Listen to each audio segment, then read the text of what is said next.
Well, hello, folks, and welcome to the Dieter Melhorn Fishing Podcast. I hope you're having a good day, whatever day it is that you happen to be listening to the show.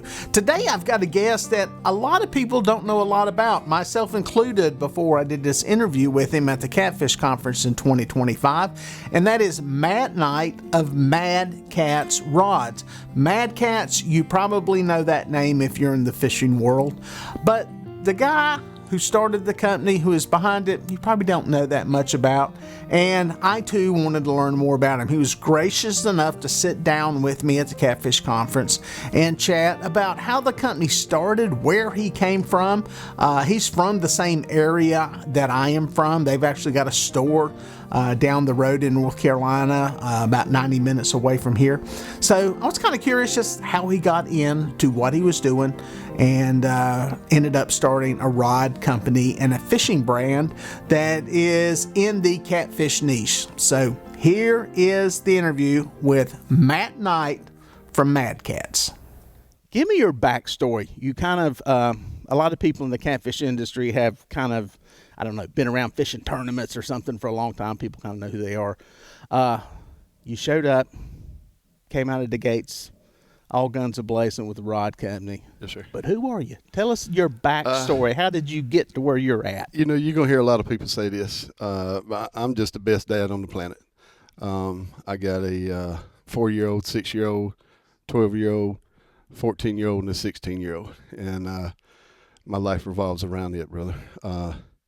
You know, I work a bunch, but we got the kids' schedule set up so that when I get home, they're still up a couple hours, and I'm just there. I'm their buddy. So we come home, have a good time, you know, in the yard, whatever it is. I get up with them and take them to school every morning. So I get the kids ready, get them fed, get them to school. There'd be some mornings, 6:30, I might be playing Uno on the couch with my 12-year-old. So she whips me up in Uno pretty good, and she likes to take every opportunity she can. But, man, you know, just a dad and an old country boy. I'm from Sherrill, South Carolina, a little small town, about 6,000 or 7,000 people. If you ever been to Myrtle Beach, folks, you might have got lost and went through there. Yeah, absolutely. So, you know, just a little small town, grew up humble beginnings in a big trailer park. You know, until I was single wide or double wide? Single. I was too. I was a single wide. Yeah. We had about 17 foot up to the next one, so I don't think a double would have fit good in the How long? plans. Well, we can compare trailers. How long was yours? Mine was a 12 by 70. Man, I was 13 when we moved from there into a double wide. So I just don't remember the length. It was a 2-bedroom. If I fell off my bed in either direction, I was going to hit the wall. But you know what, man? My mom and daddy loved me. I'm talking about love me. They had a great relationship. So I was rich, you know, just from. You didn't know you was poor. From love and, you know, my 35 friends out there. Our favorite thing to do was get on our bikes and ride behind a mosquito truck. That's healthy. And you come out of that white cloud of smoke, you know, going down the dirt roads. So, for all the kids watching, you don't see mosquito trucks anymore, but don't ever do that. Yeah, they used to come spray for the mosquitoes. I think they were spraying for the humans because I don't think it worked very much. But, just, you know, a good, humble, fun, happy, smiling, you know, upbringing. You know, I was pretty involved in sports, you know, that type of thing. And got time to make a decision when I got out of high school as to whether to go to college or work, and it just made more sense for me and my family to work. You know, I never helped out with the bills around the house, but, you know, I also graduated, got a job, moved to Florida, and I started out with Terminex under houses treating termites. Oh, yeah. You went from getting it off the back of a bicycle to getting it in your face. And I'm going to tell you, it was even to today, one of the most satisfying jobs I've ever had, man. You know, good team spirit. And I moved on up into, you know, upper management really as a young guy. But, you know, I enjoyed it. Anytime I speak to somebody and they ask me, what you used to do, I also always make sure I include that, because it don't matter where you start. You just start and then, you know, try to build yourself from there. Yeah, that's it. So you do that for a while.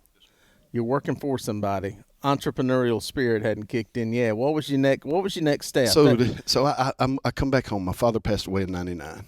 Come back home. I went to work in a plant that my mother was in, and I just felt trapped, in a plant atmosphere. Trying to imagine you're going to do this the rest of your life until you die. Don't go outside, eat now, break now, you know what I'm saying? So a cousin of mine married a fellow by the name of Marty Wright, and Marty Wright is a big mobile home dealer, still is to this day. And Marty took me on, started selling mobile homes, and worked my way up through his company. And he's a big part of Mad Katz. Not an investor, I own it by myself 100%, but he gave me a job and paid me my value as I progressed in the company, which allowed me to get into the catfish business. So it was just a great job. The man taught me the business aspect. I ran his business for him the last 2 years, so if he knew it, I knew it. So he poured his 35 years of knowledge into me, and it's helped me a lot. When I make decisions on inventory, it's based off of numbers that he give me for mobile home inventory. 60% of your money goes back in the inventory. And, if you do that, it's hard to mess up unless your stuff stops selling, because you're going to have it there to sell. You know what I'm saying? So, that job changed my life. It grew me up as a man, because I went in selling mobile homes, and if you didn't sell a mobile home that month, guess how much you got paid? Yeah, there you go. So, it just taught me the business side, taught me customer service. You're dealing with somebody's home. You've got to take care of them. And I would say customer service has got us as far as anything else in this business. When you call us, we're not asking 54 questions. We're just trying to make sure that whatever you feel like is the most fairest thing is happening for you. Yeah, somebody told me actually a story yesterday on the Ford that came up and was talking to me, and they said they had something on the rod. I don't know if a guide was off or something, and I think you swapped it out with them this weekend because they were actually here and said save the money instead of shipping it. So listen, man, if you're gonna pay us $100 for a rod, you ought to have something nice to use at least for a couple or a few years. So. Now, do you still have any ties to the mobile home world, or did you step away from that completely? No, I don't have any ties. How did you make that change? I mean, after you do that for so long, and it seems like you're pretty in with it. So I would go to Marty and I'd say, listen, man, the business is growing. I think it's time for me to, to jump over here. And then, he would come up with, some new plan, some new that. So, here I am 6 more months. And, but when I knew that I was not able to give him 100%, I went to his house, sit him down and said, listen, Bubba, you're getting 70%. He said, okay. I said, no, that's not okay. I said, y'all need it all. You deserve it all. You've done so much for me, just in paying me, for the work I provided for you. We just, it's time for me to roll out. And, so, 2023, January 1st, 2023 was my first day full time with Mad Katz. And I just want to tell everybody that's getting into really any business. Because that's what this is. A lot of this is a lesson for young people out there absolutely. to hear this. Yeah. And, not just a fishing business. Any business that you want to get into for yourself, make sure that you have yourself set up properly. Work hard at your regular job until you can look at, the body of work you have sitting there and not have any fear about jumping over there. It wasn't a nervous situation for me or my wife. We were just at the point where Mad Katz was going to stay this size if I worked there. So 2023, I went full time, and we've just, continued to grow from there. So go back before you're still working there, but then you decide you're going to start a rod company. Where did that? Because those things are, while there's sales, there's customer service, like you said, they're about as distant. One's leisure and one's we're living. Where did you come up with this idea? I wasn't, big time into the catfishing community. I just enjoyed catfishing. I didn't realize, all the brands that were out there. So you were fishing? Yeah, absolutely. Okay. Most definitely. But I was looking at my white and black rods, and, I'm a sneakerhead, big time. Got some nice shoes on. Thank you. I'm a sneakerhead big time. I was looking at my white and black rod, and I was looking at my sneakers. I was like, man, I need a rod that looks like that. So, we started communicating with folks and talking to folks, and started getting samples in. And I didn't just want a rod, I wanted a great rod, so we got samples in, I think, from 19 different companies. And we were picking batteries up, and all the little things that you do with them and stuff. But we finally found the right mix for us, and they were asking for this big chunk of money. And I was like, hold on now, I'm on the phone with somebody and I'm fixing to send this kind of money. So I told my wife, I said, I'm going to China. She said, what? I said, yeah, I'm going to China. I want to start this business. And boy, she was so against it. I mean, so against it. I mean, like, really. When I started it, I used 100% of mine and my wife's savings at that time. And boy, she was mad. But, now she works for us. She, does all the, not the accounting, we have accountants, but, gets the information to her, does our payroll and stuff. So, man, I went over there and met with the folks and, Had you ever been to Asia? Never, not once. No, sir. You stick out like a sore thumb. Yeah, oh, man. It's, I have some folks over there that treat me very, very well. But, there's some folks over there that you can absolutely tell they don't want you there, especially in the airports. You're not going to look like me in the airport over there and not have some issues. Everything gets checked on the way in, out. You know what I'm saying? So, but it's a good experience. I still go a couple, 2-3 times a year. We got our little places over there that we like, and it's not a vacation for us in any way, shape, or form. It's a work. My wife's the working. plane ride alone is work. Absolutely. My wife's working on a little clothing line, so she's got stuff to do over there now too. So it's get there and get back. So tell people this. Everybody always asks, when I do a video about some rod, reel, whatever, it's like, oh, is it made in America? Yeah. I did a video about a fishing reel. Yes, sir. 100% made in America down on Chesapeake Bay. Yes, sir. And everybody's, oh, those things are great until they saw the price tag. Yeah. Same thing in the rod world. Absolutely. Did you look around in the U.S. and Absolutely. can you tell people what it would cost to build a rod in the U.S.? I haven't checked in about 1.5 years, Dieter, but the last time I checked, retail, for us to just keep any type of margin, retail on the rod be around the $300 mark. And I don't want to say it wouldn't be a better product than what I have, but the one thing that I'm fortunate about is I'm in my manufacturers. We're designing the product in the manufacturer. We're watching the product being made, changing, tweaking some little quality, things while we're there. So, it's just for the consumer. It's best for my products to come there. We've been very blessed. We were very blessed yesterday on, amount of customers come through the booth and bought stuff. But, if I was sitting over there with a $300 rod, it wouldn't be many people, gathered around. Oh, yeah. That was the thing with these reels. The reels look beautiful, but the absolute cheapest one they had was close to $500. Yeah. And great. They got CNC machines. They do everything from, the design all the way up. But that's what it's hard for people, I think, to grasp just how much it costs to manufacture something. Absolutely. And as far as, from a U.S. economy standpoint, I hire 11 people. I pay a 10% excise tax on every single fishing rod that I make that goes back into our economy. We have the tariffs now.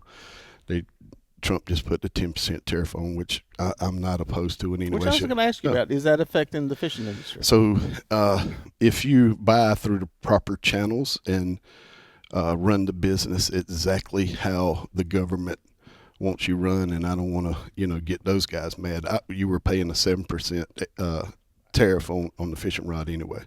So it's up 3%. Aluminum, they're going to hit them in the head for about 25%. That may hurt a little bit on the reels, but, the last thing I want to do is pass it to the customer. I don't want to make a hasty decision, say, oh, let's go up such amount of percent, and then Trump gets what he wants, and, 3 months later, the tariff's gone, go away, yeah. And you're still stuck with, that price up there. So we're going to fight it through and absolutely as long as we can. So I'm not expecting any increases anytime soon. That's cool. The brand Mad Katz, how much of it's by design, and how much because there's a saying, I was listening to some podcasts coming up, and they say advertising is what you tell a customer about your product, and brand is what the customer tells you your product is. and you seem to have a good brand. You seem to have some loyal followers. Seen a lot of hats walking around out there yesterday.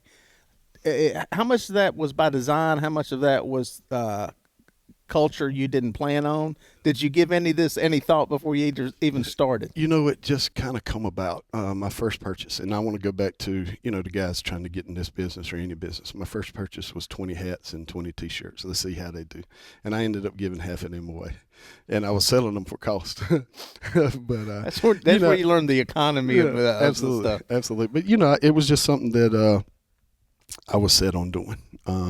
Had great help. Wawa, Michael Odom, has been with me since day one. Matter of fact, the final rod colors for the first 5 that we produced, me and him were fishing an overnight tournament. We did it on the phone. We were in the boat together. So he's been a great help, man. We started this business in the back of his garage. It's just a blessing to get good folks around you, to help you do. Yeah, very cool. The industry itself, how hard is it to get a foothold? It's great that it's a niche industry. That is, you're kind of in a small target market, so to speak, as far as individuals you're hitting. But how hard is it to get established? Because let's face it, I go walk out on the floor, there's a pile of fishing rods out there, a lot of different companies, a lot of different colors, all kinds. How hard is it to get established doing that in this industry?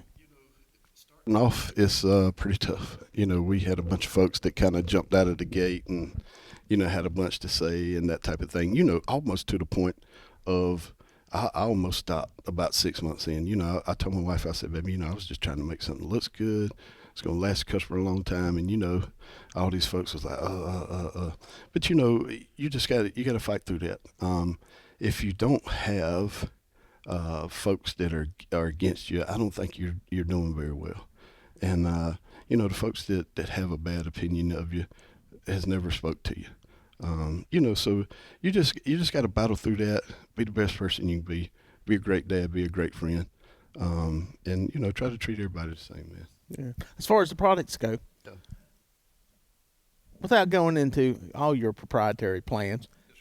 Are you going to expand it? I know right now pretty much the thing I see and the thing I complain in every video about is every fishing rod, 7 foot 6 inches. They look fairly similar. There's some differences.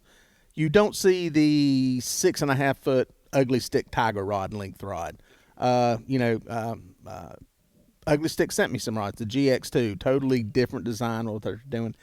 Is that stuff coming? Because it seems like everybody's just really, as I've said, it's an emotional connection to the rods, while you're buying it. Some people buy it because they love your logo.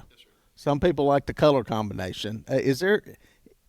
Are you going to be the one that's going to make a shift in some of this stuff to broaden up the line? I'm trying to, man. Our big thing is giving back to the customer. So, we run a weekly competition over on Mad Katz Unlimited. We give away $1,000, $500 in cash and $500 in prizes every single week.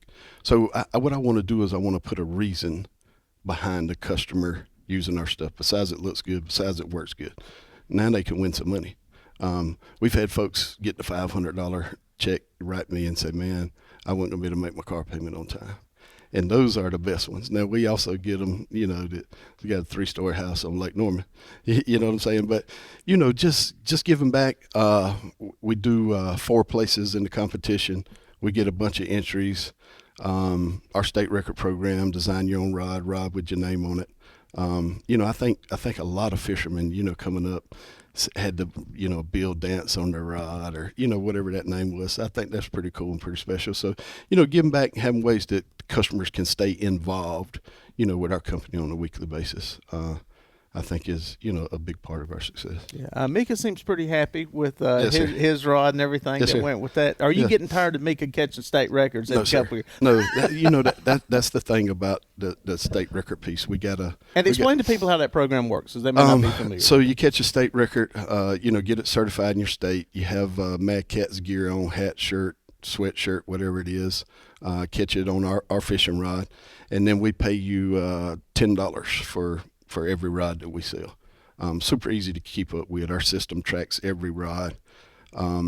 And, the customers love supporting folks that have done something like that.